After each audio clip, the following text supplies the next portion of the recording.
Today, we are covering the emotional drivers behind gallbladder pain and gallstones.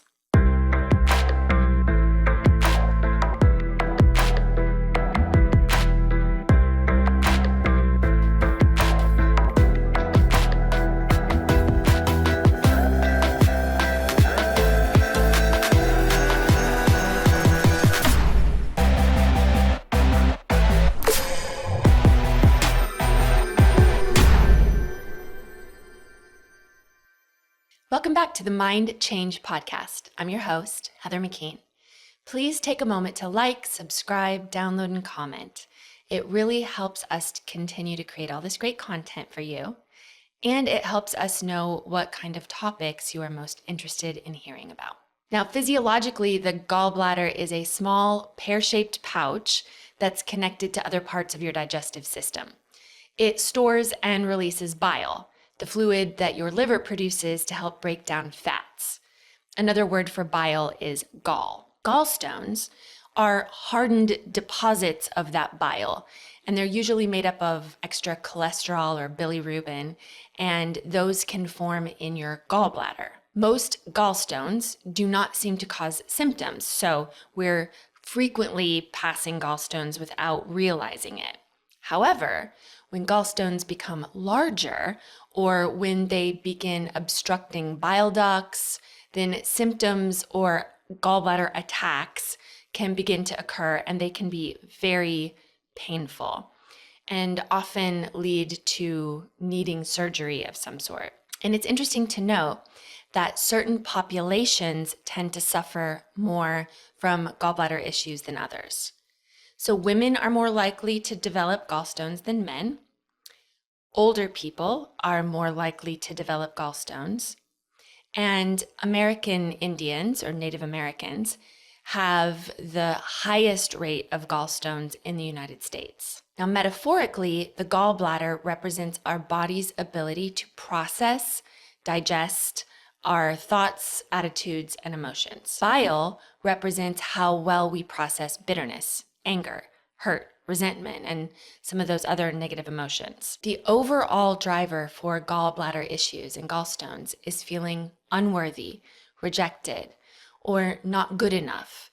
But instead of seeking to heal, they choose to hold on to the bitterness, the anger, the resentment, and the hurt. There's a profound lack of peace and a need for an apology, revenge, or justice to be dealt before they're willing to let go of the pain. Of course, holding on to all of this only hardens them and then creates pain in their bodies from the stony, unyielding belief systems. Childhood environments that can contribute to the development of this condition later in life are coming from a family that was very conscious of status or the way that they were perceived by others. It could have been a very patriarchal, pretentious, or self-righteous environment who tended to look down on others as a way of feeling better about themselves.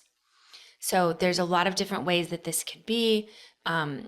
This can be in family situations or even cultural situations where you come from a family or a culture that maybe in the past has been looked down on or treated unfairly or treated badly in some way. And the way that that was dealt with in the second generation was to be more haughty about that, be more angry and hold on to that, and more, I will judge you before you judge me. And so in little children's bodies, the way that they perceive this is that the way to stay safe is to look down on others, or that people are maybe consistently looking negatively upon us. And ironically, children adopt these mindsets as a way to project the opposite of what they're feeling inside. So it's like a survival or overcompensation strategy. They may have been made to feel so inferior, so important or lowly, that they begin projecting the exact opposite out to others.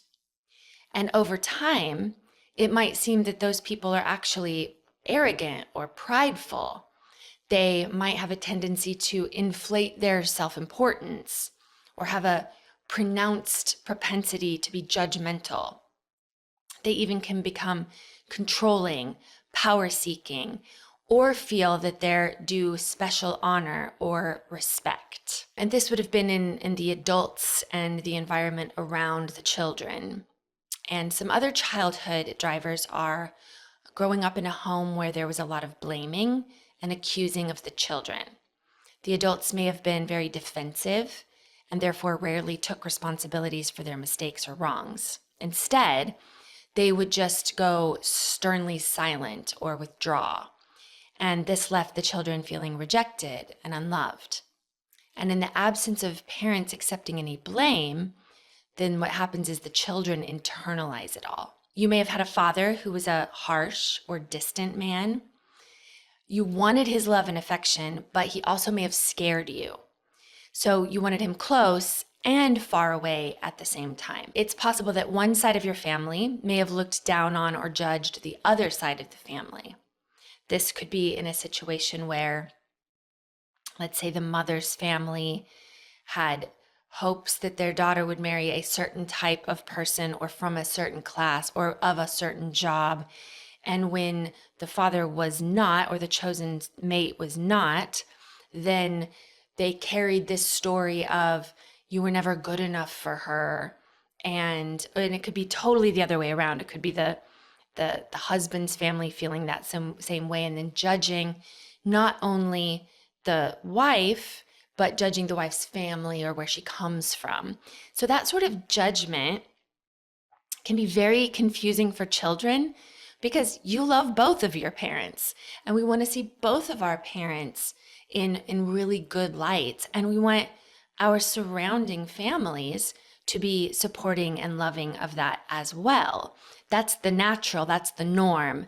When that isn't happening, then what the child does is starts to feel like, well, there must be something wrong. And again, when they're very young, they internalize that as there must be something wrong with me. As they get older, they will start to feel like, no, there's something wrong with you or something wrong with everybody.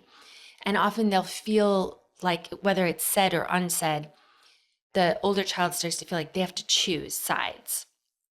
So they either need to agree with this side of the family or this side of the family. And that can make some very strongly held belief systems at a very young age about right, wrong, good, bad, and can cause a lot of division in the family. It's possible that your mother may have been a worrier.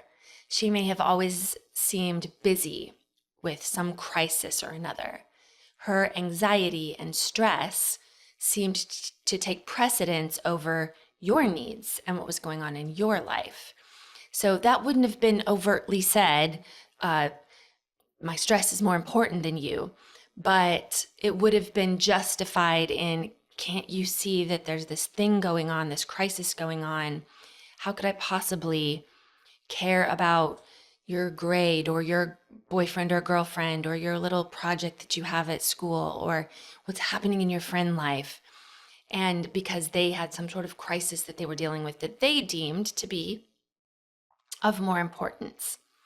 So in the way that the child receives that is that they're not as important to the parent as other things, as other crises or other things that might be happening. And your mother may have also had some sort of program around, there was always someone to blame for what was happening in her life. So with these crises, it was never her choosing to focus on this or dealing with this. It was always somebody else, my boss or your father or this other child or some other thing was the reason she was always focused on some other crisis rather than being able to meet you and your needs where you were at. And you may have had to be, if you were going to be noticed or get your needs met, you may have resorted to being dramatic or having to create some sort of chaos to get her attention. So you may have been someone who, as a coping mechanism as a child, doing a very good job at figuring out a way to navigate the system, you may have figured out subconsciously that crisis equals attention. And so to get mom's attention, you may have constantly figured out ways to be in crisis. Unfortunately, that doesn't stop as a child, and oftentimes we'll do that as an adult too. We will create and form crisis in our lives as a way to get attention that we think we may need or deserve, or we also may pass that down to our children where they need to be in crisis for us to pay any sort of attention. So if you did that, if you as a child acted out or created chaos or crisis, then you would get attention. Attention would always come, but it would also always come with some of those negative consequences. But you would keep trying because we all need that kind of connection, especially in our younger years. The adults in your family or in your life may have been very critical, judgmental, or blaming to other people's in their life. And so the adults would sit around and they would say these things and talk about these things, and without even having any awareness that this is what they would be doing. And as a child, if you tried to join in, then you would be scolded or shamed for speaking like that. Like, how dare you speak about another person like that when they were in the midst of doing it?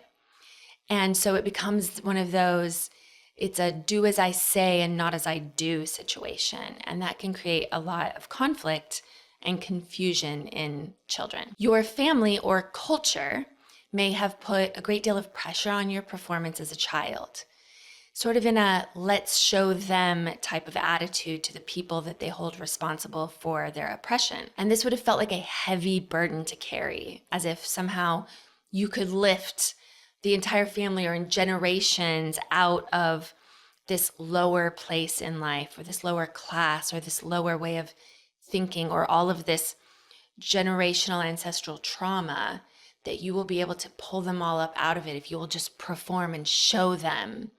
Just show everybody. And that can be a lot of pressure for the children. And that comes with stories. So in these cases, there's oftentimes a lot of family stories or ancestral stories about pain, hardship, struggle, what it means to be one of us, what it means to be part of this family, part of this culture, part of this whatever identifying factor. And it's about all this struggle. And it's confusing as a child because it's confusing to take pride in something that feels so painful. But eventually you learn that this is what is necessary for you to feel like you belong to your family or your culture. Now, hearing all of the judgment and criticism in your family could have made you believe that the whole world was like that. So, everybody must think like this, speak like this, be this judgmental, be this critical. Everyone's being watched. And so as you grew a little older, you may have decided to hide your talents or your opinions or your dreams, or even your weaknesses at times, things that you needed more help with. You would hide these things in order to protect yourself from the outer world. It seemed like the only way to escape the judgment was to not really show people who you really were or what was really going on. At times in your adolescence or your teen years, you may have felt like there were times that you were breaking with tradition or trying to think differently or express yourself differently and show the world who you really were and what you really thought. But if you did that, you may have been sharply criticized for it, even to the point of being told that you were betraying your family or betraying your culture. For others, they didn't take the risk and they remained closed and in their shell. But then for those people, that's a self-betrayal. And that leads to a deeper despair. You may have eventually developed a self-defeating pattern of thinking, so obsessively repeating reasons to believe that nothing would ever work out for you, ever. And this could have led to broad generalizations like, the world hates me, the universe hates me, God hates me, nobody ever sees me, nobody ever understands me. Nobody will ever help me or support me, or things only ever get worse and worse over time. And eventually that becomes a self-fulfilling prophecy, leading you to sabotage opportunities as they arise, because you can't keep holding those beliefs and holding those mantras if your life is going great and all these wonderful things are happening to you and you get all these opportunities and you have so many supportive people around you. That may be true, and it often is, but you can't see those things because of the filters that you have from your belief systems. And remember, as a child, you learned to go away from those belief systems, and who you are and what your identity is going to mean that you'll be rejected and pushed away. So it really keeps people in a very difficult subconscious loop. We're not aware of it consciously, but subconsciously this keeps happening and happening. So here are some of the ways that all of these childhood drivers might manifest as an adult beyond just gallbladder issues. And it eventually will trigger your gallbladder to speak up and reveal these subconscious programs to let you know that they're there. And the primary reason for that, for letting you know that they're there, is the hope that they will be seen and heard and healed. So as an adult, you may constantly feel like you're being condemned for your choices or decisions. You suspect that people think that you're selfish, or you think that people are secretly judging everything that you do. You may be overtly concerned or obsessively thinking about what people think about you or saying about you. You have a hard time trusting people's motives and intentions. You might be one of those people who makes your circle smaller and smaller and smaller because you don't know who you can trust. And often even within your inner circle, you will keep having it be revealed that even your inner circle isn't safe. And again, all of this is due to our filters and our perceptions and our internal programming. Now, a person doing gallstones or gallbladder issues might also feel like they're surrounded by fools or idiots, that nobody can do anything right. You feel that this reflects poorly on you and your performance and the way that others are perceived, the way that others perceive you based on the way the people around you are acting. And so because it's actually not even so much about the way the people are being, but how it might project back onto you, then we see people in this way. And remember, if the childhood environment sort of matches up, there's already a propensity for feeling judged and being criticized, and also doing that to others.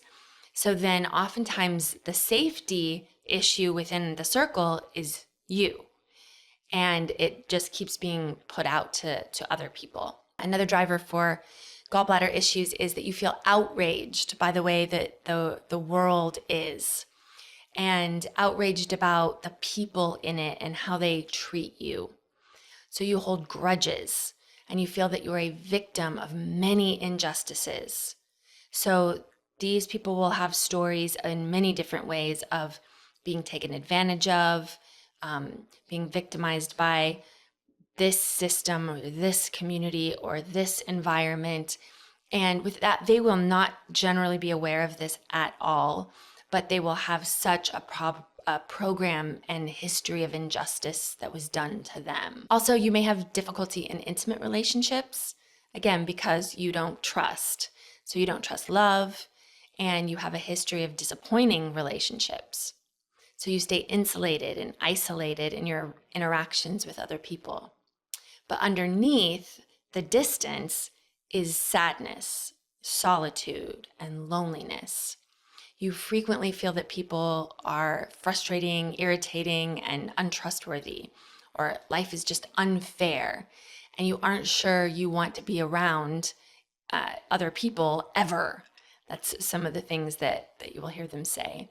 And that's because you're holding deeply to bitterness and resentment. You refuse to let go.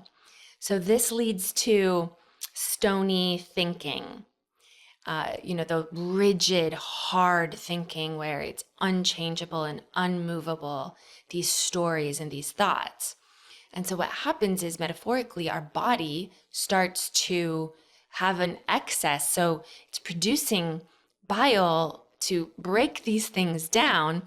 But when they won't be broken down, then we have an excess of bile. And then the bile begins to harden instead of help. And people might experience you as difficult, prideful, judgmental, stubborn in your judgments. And that's because you have a real difficulty in being flexible within your thinking. So you easily condemn others who disagree. And all of that goes so much back to those original learnings and patterns and programs that we witnessed in our childhood. And we're now doing them again in our own form or fashion without even realizing it. So you may be someone who is secretly insecure in your relationships.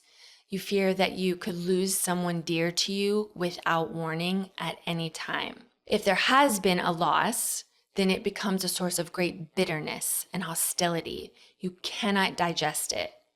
And this keeps you from grieving in a healthy way, and it hardens you even further.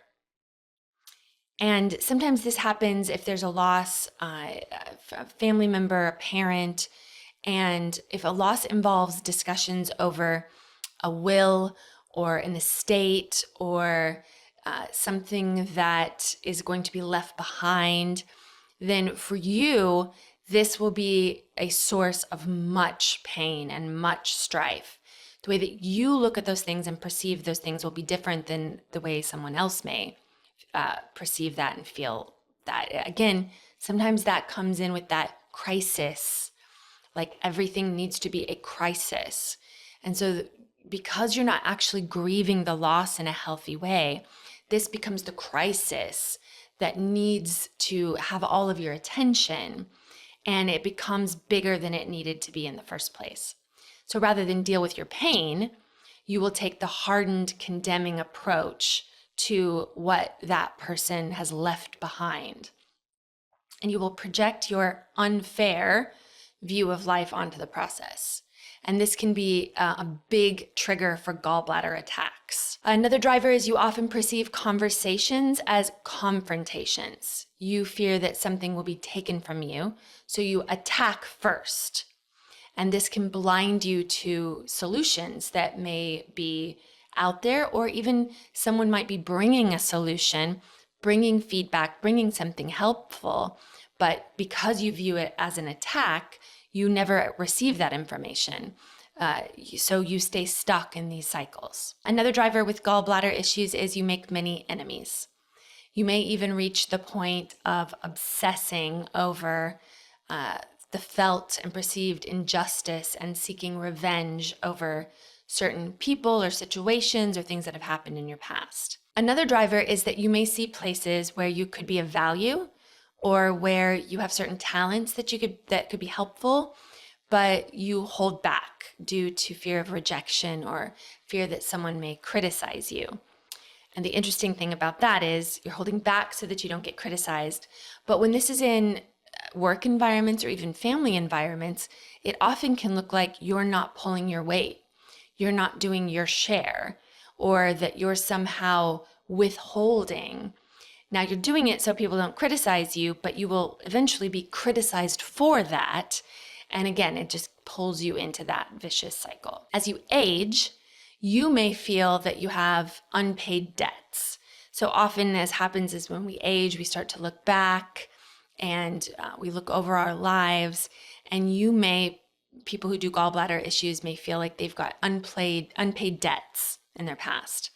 It could be financial, but it could also be emotional or spiritual. This often happens, and probably why gallstones and gallbladder issues are more common in older people, is we tend to look back over time as we're separated from it, the emotion of it, and realize, ooh, we could have done better.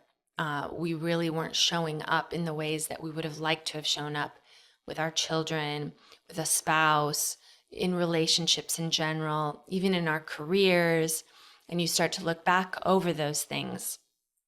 Or it could be people have helped you, and you, at the time, rather than being grateful or thankful about it, you just sort of passed over it in maybe a haughty way or a entitled way. And now as you're looking back, You realize that there were ways that you could have given more. There are also things that you feel like you may have forgotten about, or things that you're finally willing to admit and come to terms with. Now, healing gallbladder issues involves shifting deeply held beliefs about oneself and the world. Luckily, that's just what we do in Mind Change. Remember, we are not broken. We're operating in alignment with our internal subconscious programming. To change the outcome, we need to change the original wiring. So thanks for joining us today on the Mind Change podcast. And I look forward to seeing you every other week as we dive into this fascinating topic. Please make sure to leave those 5-star reviews and comment if there's a disease, symptom, or ailment you would like to hear covered. For those of you who are ready to heal now, we have our transformational Mind Change retreats. These are life-changing opportunities to come and join us on a private island off the coast of Belize and get the personalized, intense help that you may need. For more information, go to our website, mindchange.com, and look for our retreats. Until next time, thanks for joining us on the Mind Change podcast, where we are changing the world one mind at a time.